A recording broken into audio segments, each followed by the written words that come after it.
Nah, secara pengertiannya apakah itu K3 ya? Itu mempelajari hal-hal kecelakaan akibat kerja dan penyakit. Jelas di sini. Kecelakaan tadi dibagi dua, kecelakaan medis dan non medis. Kalau penyakit ini berhubungan dengan keterpaparan. Masih ingat di regulasi Permen 54 tadi ya? Kalau tidak salah 54, coba saya lihatkan dulu supaya tidak salah. 24. Nah, sorry. 24. Nah, 56 benar. Permen 56 tahun 2016 tadi tentang penyelenggaraan penyakit akibat kerja. Jadi, tidak semua tenaga kerja kita itu bekerja di rumah sakit itu sehat mulai dari dia bekerja sampai pensiun. Apalagi yang berhubungan dengan bahan kimia. Teman-teman di laboratorium. Pasti berhubungan dengan bahan kimia terus kan? Entah itu tertetes bahan kimia, korosi, akhirnya luka bakar, dan segala macam lah. Semuanya itu berhubungan dengan K3 semua di rumah sakit. Makanya trennya sekarang ya, K3 rumah sakit itu ya, mulai banyak pelatihan sekarang K3 rumah sakit itu keluar Permen 16, Permen 66 2016 ini. Ini peluang sekali buat teman-temanku yang di nakes seperti perawat, ya dokter, bidan. Kalau Kesmas sudah paham ini, kalau Kesmas ya pasti Kesmas dapat materi ini ya, karena mereka kesehatan masyarakat dan salah satunya itu adalah menjamin kesehatan seluruh masyarakat ya. Nah, dan segala macamnya pasti mengakibatkan. Nah, makanya di dalam tujuan mempelajari K3 yaitu tadi adalah kecelakaan akibat kerja, baik itu kecelakaan medis atau kecelakaan non medis itu harus dicegah. Ya, yang kemudian mencegah penyakit akibat kerja atau PAK. Ini tolong dicatat regulasinya. Untuk yang penyakit akibat kerja, tolong dicatat yang ini Perpres, peraturan presiden ya. Peraturan presiden ya. Nomor 7 tahun 2019. Nah, kalau tadi tentang pelayanan kesehatan kerja di Permenkes 66 tahun 2016, 56 2016 itu tentang pelayanan kesehatan kerja dan penyakitnya untuk asuransi yang ditanggung itu ada di sini. Perpres nomor 7 tahun 2019. Silakan nanti teman-teman lihat jenis-jenis penyakitnya. Kalau dulu ya, jenis-jenis penyakitnya itu ada 32. Sekarang sudah tidak 32 lagi Bapak Ibu sekalian. Sekarang sudah digolongkan per hazard. Ada 5 jenis hazard. Ya, hazard fisika, kimia, ergonomi, biologi, dan psikologi. Ya.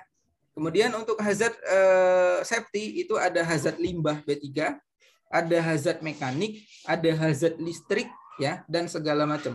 Itulah yang nanti dijamin dalam asuransi ini. Inilah kenapa di dalam rumah sakit itu wajib dijelaskan ya namanya bentuklah tim P2K3-nya atau bentuklah tim panitia atau bentuklah tim komite K3RS. Terserah nanti teman-teman mau sebutnya apa, tapi regulasinya tadi sudah saya berikan di Permenaker nomor 4 tahun 87.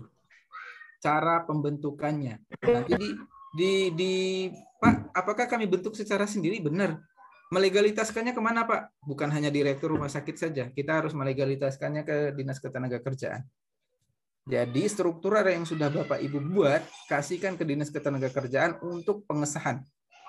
Bahwa P2K3-nya sudah dibentuk dan minta tolong disahkan. Jadi orang inilah yang nanti ya ketika proses akreditasi yang mendampingi asesor untuk diwawancarai. Sampai di sini sudah mulai paham ya? Lanjut. Ini dia. Jawab agar selamat, sehat, nyaman. Nah, ini dia Permenkes 66. Oke. Ini jelas. Sekarang saya masuk ke standarnya. Nah, ini tolong dilihat Bapak Ibu sekalian. Standar nomor 1 yang harus dipenuhi di rumah sakit dalam menjalankan K3. Bapak Ibu bikin namanya form pengendalian risiko atau IBPR. Bingung cara bikinnya? Ikut webinar standar ID minggu depan. Saya kira tidak akan jauh berbeda dari yang saya lihatkan formnya ini. Walaupun nanti kemungkinan banyak di industri, form HIRA DC, form HIRA atau standar manajemen risiko itu dipakai di semua industri. Termasuk salah satunya rumah sakit. Karena kita bahas yang ketiga, Pak, bagaimana manajemen risiko rumah sakit? Teorinya sama.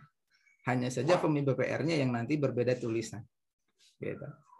Oke, ini yang harus dipenuhi dengan cara nanti dia harus berbentuk bukti fisik. Mungkin pertanyaan teman-teman, Pak, yang mana Pak bukti fisiknya?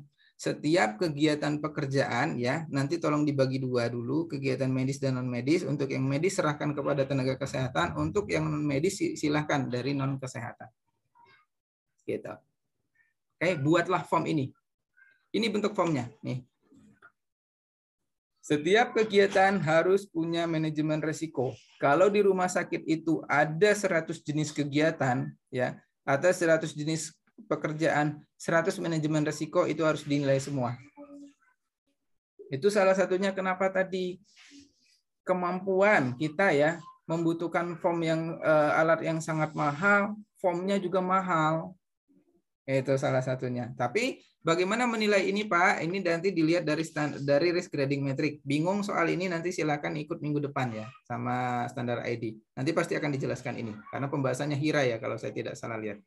Itu ya. Nanti dilihat dari risk grading metric, nanti dapatlah nilai standar. Nilai resiko dari setiap pekerjaan di rumah sakit. Itu standar nomor 1. Standar nomor 2 yang harus teman-teman penuhi ya, siapkan namanya keselamatan dan keamanan rumah sakit. Salah satunya teman-teman harus punya form identifikasi, tadi sudah ada ya. Kemudian pemetaan area risiko. Kan rumah sakit kan luasnya mungkin 1 hektar ya, dipetakan. Sebelah kanan ruangan CSSD, sebelah kiri ruangan OK, sebelah kanan situ lagi, sebelah utara misalkan ruangan keperawatan anak, misalkan gitu. Sebelah ujungnya itu IGD, di IGD itu ada ginset ya.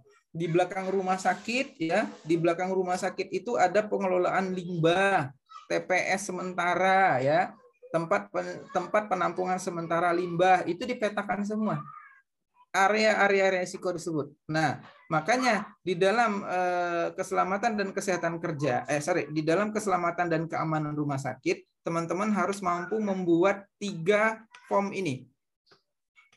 1 form identifikasi. Form identifikasi itu gampang ya bikinnya ya, teman-teman. Yang kedua itu form pemetaan area risiko. Yang ketiga upaya pengendalian. Biasanya kalau pengendalian kita menggunakan hierarki. Nah, atau turunan ya. Tuh. Tuh ya. Oke. Ini standar 2, berarti sudah ada 2 standar yang wajib dipenuhi ya. Tadi itu ada manajemen risiko, 2 keselamatan dan kesehatan rumah sakit.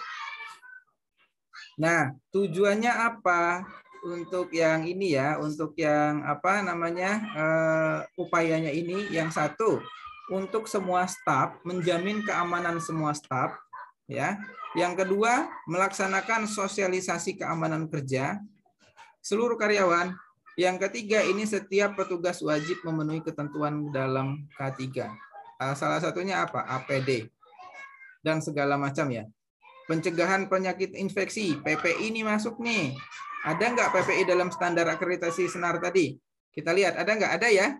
Ada ya tadi ya, PPI saya lihat ada tadi di dalam masing-masing standar. Nah, keselamatan amanan gedung ada tadi. Nah, makanya itu tadi saya sebutkan teman-teman. Kalau sudah membahas K3, itu adalah membahas secara keseluruhan. Menjamin, bukan tidak terjadi. Kemungkinan akan terjadi, tapi dijamin keselamatan tenaga kerjanya. Tapi untuk menjamin itu kita tidak secara lisan. Asesor minta bukti fisiknya nanti. Bukti fisik dokumentasi dan bukti fisik yang sudah melekat di gedung-gedung rumah sakit. Contoh apa? APAR. Alat pemadam api itu kan. Contoh apa lagi? Apa namanya itu? Kalau ada bencana itu emergency response plan. Ditempel semua tuh. Ada titik poin, titik kumpul, tangga darurat lewat sini itu kan ditempel kalau kita main ke rumah sakit. Jalur evakuasi itulah K3 Bapak Ibu. Ya kan? Nah, di sini kita sudah melihat ada tulisan CSSD, ya kan, ruangan steril, tidak boleh masuk selain karyawan, itu K3. Line laundry, ya kan? Line laundry itu juga K3. Kefarmasian juga ada K3, apalagi elektromedis. Elektromedis ini yang bahayanya banyak sekali ya, karena berhubungan dengan elektrik. Gitu. Ya. Maka setiap keamanan dan keselamatan itu harus dijamin ada di standar nomor 2. Tuh. Standar nomor 3, barulah pelayanan kesehatan kerja. Oke. Kalau pelayanan kesehatan kerja ini tolong dicatat regulasinya. Tadi kan ada di PMK ya. Tolong dicatat ya, nanti dipenuhi ya. Kalau bingung nanti konsultasi sama manajemen. Pak, saya kemarin ikut webinar dari Standar ID. Saya dikasih regulasi-regulasi ini, yuk kita baca sama-sama apa pemenuhannya. Nanti kan tahun depan kita mau akre. Gitu kan. Nah, itu. Ini yang pelayanan kesehatan kerja ada 12 program yang harus dipenuhi. Programnya ini, teman-teman.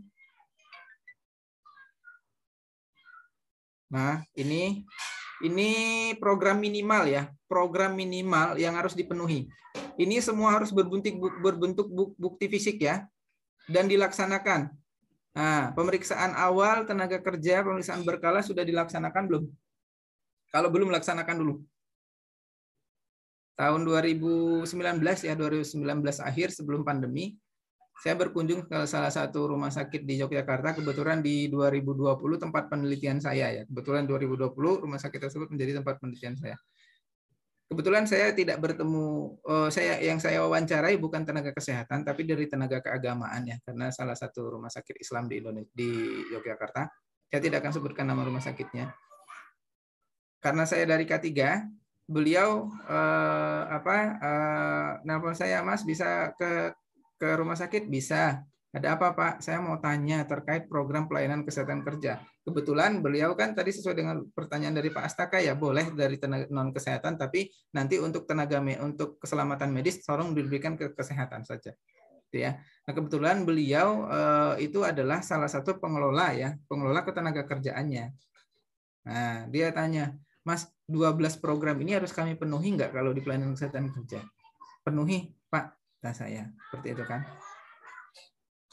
Biayanya gimana ya, Pak? Ya biaya anggaran dari rumah sakit, bukan dari saya, kata saya seperti itu. Setelah dihitung biaya pemeriksaan tenaga kerjanya aja lumayan. Ya.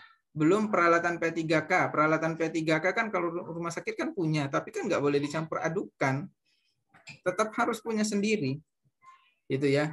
Di sini belum lagi harus diikutkan pelatihan, belum ada studi toksikologi, berarti di sini ada sebuah penelitian ya kan? Nah, studi epidemiologi pengaruh lingkungan, imunisasi tenaga kerja otomatis kan harus dianggarkan. Vaksinnya tersebut. Nah, penyakit apa saja biasanya yang masuk dalam K3? HIV, ya, hepatitis itu masuk ya di dalam K3 ya. HIV, hepatitis. Kemudian itu penyakit-penyakit yang menular lainnya itu juga harus divaksin. Kemudian barulah yang terakhir evaluasi. Nah, ini anggarannya cukup besar. Standar nomor 3 ini. Standar nomor 1 ya, saya bilang standar nomor 1 untuk pengelolaan HIRA DC-nya tidak memerlukan anggaran yang besar. Hanya kita keterampilan yang namanya identifikasi. Tapi yang mana yang besarnya Bapak Ibu nanti pada saat di pengendaliannya, di termining control-nya. Itu anggarannya cukup besar, ya, cukup besar di sana saya bilang. Nanti silakan bikin anggarannya masing-masing. Ini standar nomor 3. Jadi standar nomor 1 manajemen risiko. Sebentar, ini saya mute dulu ya. Ya. Nah, standar nomor 1 itu adalah manajemen risiko. Standar nomor 2 manajemen keselamatan. Standar nomor 3, pelayanan kesehatan kerja. Sudah dapat 3 standar yang harus dipenuhi. Standar nomor 4, pengelolaan LB3. Oh ya lupa. Ini tadi catat program minimalnya tadi. Tolong catat di Permenaker nomor 3 tahun 82. Tolong dicatat teman-teman. 382. Saya catatkan di sini deh. Biar teman-teman semua paham ya. Lalu kok keluar sebentar.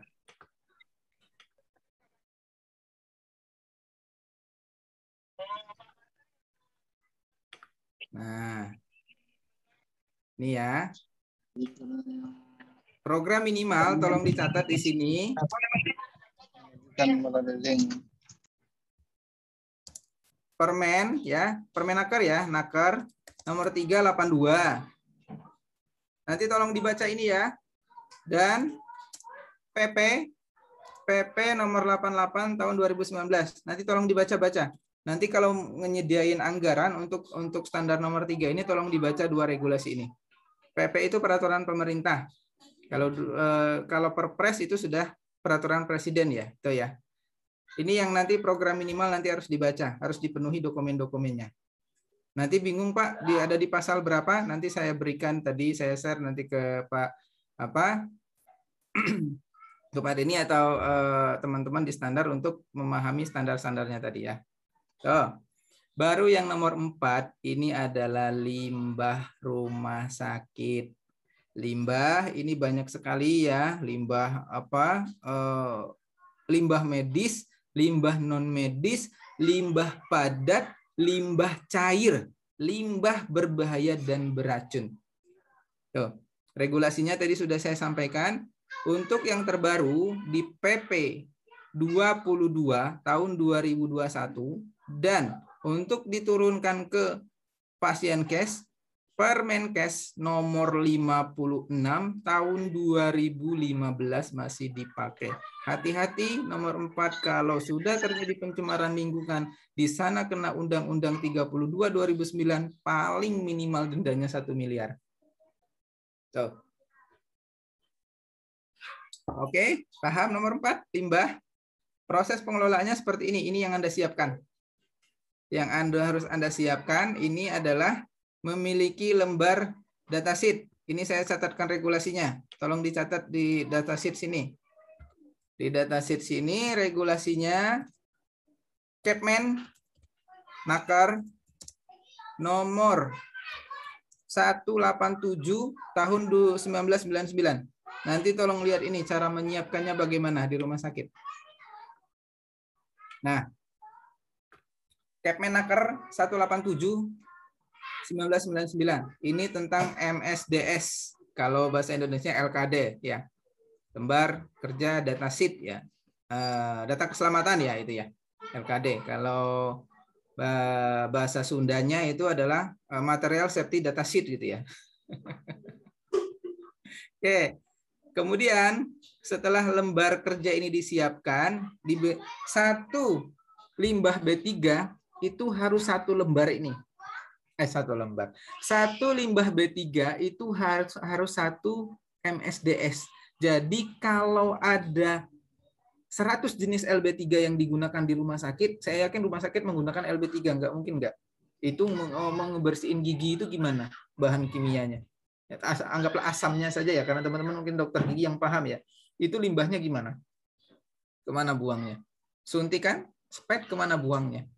Ya kan? Bekas kita memberikan cairan infus, kemana membuangnya? Itu kan limbah. Kalau dia belum digunakan, masih berbentuknya B3, bahan berbahaya dan beracun. Baik bentuknya padat, cair, gas, medis, non-medis. Kalau sudah digunakan, baru berubah namanya LB3. Pengelolaan limbah B3. Ini yang harus digunakan nanti, harus disiapkan di rumah sakit. Siapkanlah pertama itu LKD ini. Atau MSDS ini. Barulah setelah di sini kan nanti ada analisanya ya. Analisa ini kan kita pakai 3 nantinya ya. 1 neraca ya. Rumah sakit harus membuat neraca, 2 TPS, 3 transporter. Kita sekarang masih di limbahnya dulu. Nah, baru nanti bikinkan SOP-nya. Kemudian setelah SOP dibuat, terakhir itu penanganan keadaan darurat jika terjadi limbah beracun B3. Biasanya terjadi apa? Nah, penanganan darurat. Kan kalau teman-teman main ke TPS ya, TPS itu bukan tempat pemungutan suara, tapi tempat penampungan sementara ya di rumah sakit, biasanya paling belakang tuh.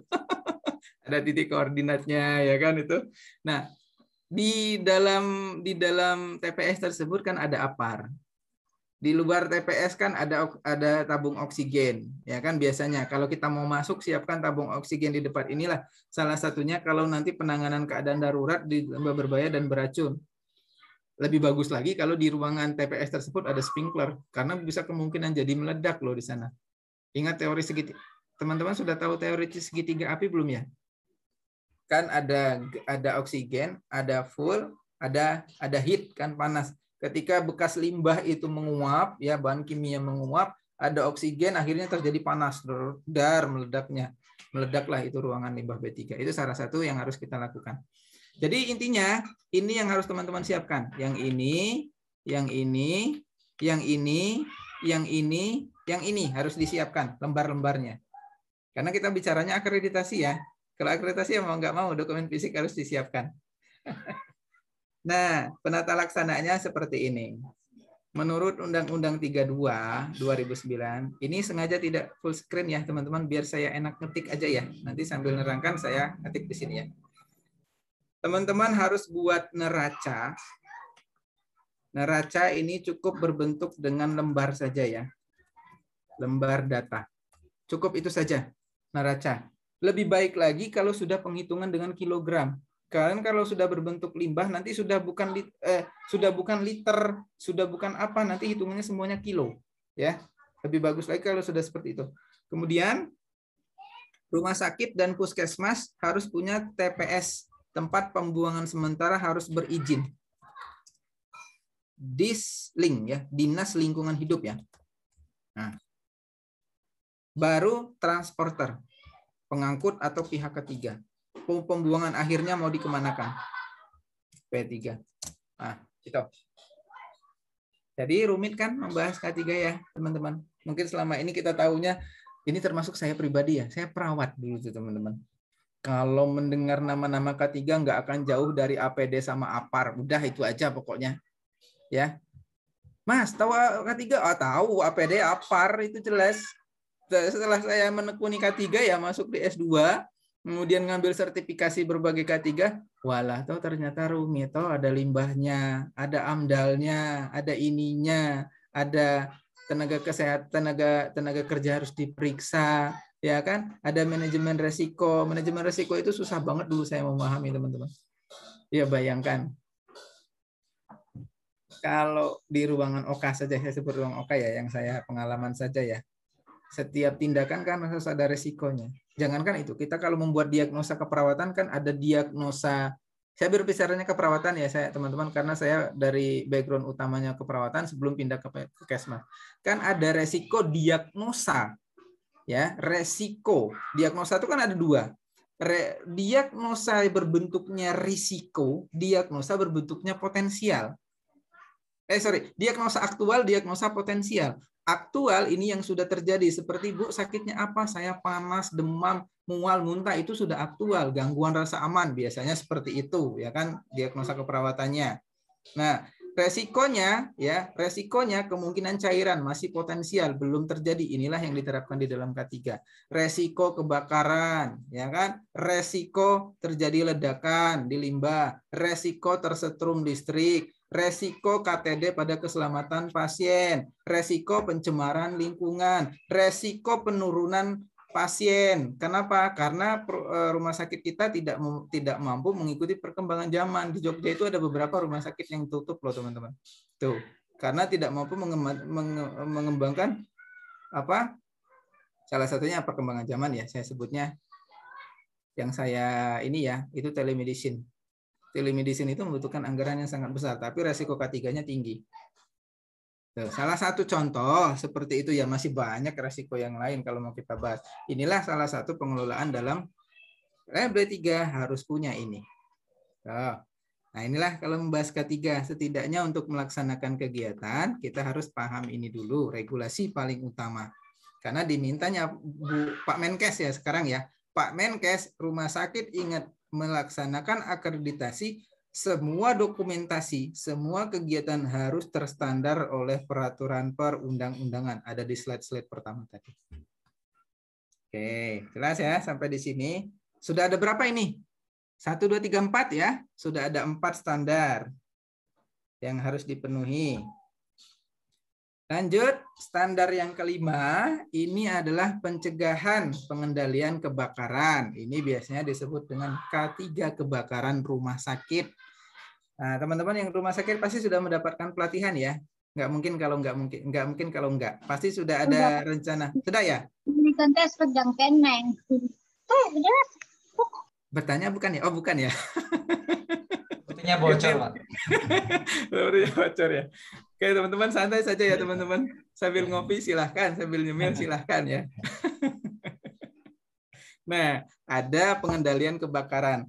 Nah, untuk mengendalikan ini yang harus teman-teman lakukan, identifikasi dulu ruangan-ruangan yang biasanya sering terjadi kebakaran. Biasanya apa? Di ruangan genset, ruangan listrik, CSS itu sepertinya enggak ya. CSS steril semua ya, seperti dengan bahan. Apa namanya itu? Yang untuk pemanas itu apa teman-teman? Boiler ya, boiler di rumah sakit di paling atas itu kan biasanya ada boiler juga dan segala macam ya. Dan segala macam. Pemanas air dan segala macam. Amati juga pemetaan resiko. Ini secara teorinya ya. Silakan nanti teman-teman lihat. Dan apa yang teman-teman harus butuhkan ini dia. Kalau yang ini secara teori, nanti teman-teman silakan lakukan identifikasi, lakukan pemetaan, lakukan pengurangan resiko dan segala macam. Ini secara teorinya yang teman-teman harus butuhkan ini. Nih, di standar nomor 5 ini. Aparnya harus dipenuhi, deteksi asap juga harus dipenuhi. Lihat di atas kamar kita tuh kan, di atas pelafon kita kan ada deteksi asap ya, deteksi smoke itu ya. Itu harus dipenuhi. Sistem alarm kebakaran harus dipenuhi. Penyemprotan air atau sprinkler itu harus dipenuhi. Pintu darurat harus dipenuhi. Jalur evakuasi harus dipenuhi. Tanggap darurat harus dipenuhi. Pengendalian asap harus dipenuhi. Penyemprotan air manual atau hydrant juga harus dipenuhi. Kemudian ini dibutuhkan orang yang melaksanakan kegiatan ini harus dilakukan pelatihan sosialisasi. Ini sesuai dengan pertanyaan Pak Astaka tadi ya. Ini boleh satpamnya boleh. Dilatih pemadam kebakaran ini. Cleaning service-nya boleh. Nggak mesti harus dokternya. Boleh. Dari teman-teman non-medis boleh. Kalau udah berhubungan dengan medis, itu seharusnya teman-teman kesehatan dulu. Karena teman-teman kesehatan yang paham anatomi, fisiologi, patofisiologi, dan segala macam. Untuk hal-hal seperti ini boleh dari teman-teman non-kesehatan. Gitu. Oke, sampai di sini. Ada 5. Berarti inilah yang harus dipenuhi. Ingat, dari standar 1 tadi, resiko yang harus dipenuhi form IBPR, bingung bikin form IBPR, nanti ikut lagi di standar ID. Nah, kalau tidak salah dengan Bang Beni, itu keren orangnya ya. Nah, yang nomor 2 manajemen keselamatan. Nah, yang ketiga pelayanan kesehatan kerja. Yang keempat limbah B3. Yang kelima kebakaran. Ini harus dipenuhi. Oke. Standar nomor 6 TKRS. Pengelolaan sarana dan prasarana. Ini masuk di dalam permen. Tujuannya, kalau kita baca, tujuannya ini menciptakan lingkungan kerja yang aman dengan memastikan keadaan utilitas ya atau sistem pendukung. Sistem, kalau saya sebutnya ya, menyarankan kepada teman-teman apa yang ada sistem pendukung Anda itu jamin keselamatannya. Contohnya apa sih sistem pendukung? Lingkungan dan keamanan itu memastikan keadaan sistem utilitas. Seperti listrik, itu sistem pendukung. AC, sistem pendukung.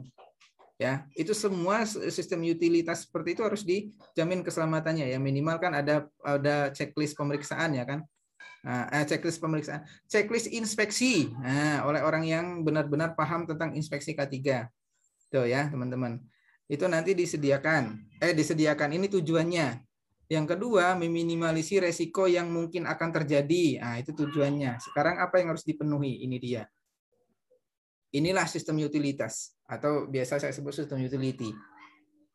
Listrik, Pak, orang kesehatan nggak paham listrik, Pak. Iya, cari orang teknik listrik. Cari orang pendidikan listrik. Rekrut 1 aja untuk penataan listrik. Nah, rekrut dulu kan. Habis itu ikutkan pelatihan K3 rumah sakit supaya dia paham. Itu anggarannya lumayan lagi tuh.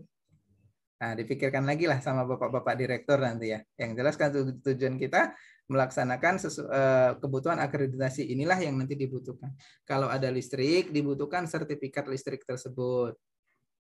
Gitu ya. Nanti diberikan kepada asesor nih, Pak, ini dari kami, karyawan kami sudah ada ahli K3-nya seperti ini. Bahkan sudah pelatihan listrik seperti itu dibutuhkan. Air seperti itu, penggunaan udara, genset, boiler, lift. Ini kan sarana utility. Banyak loh yang meninggal di dalam lift.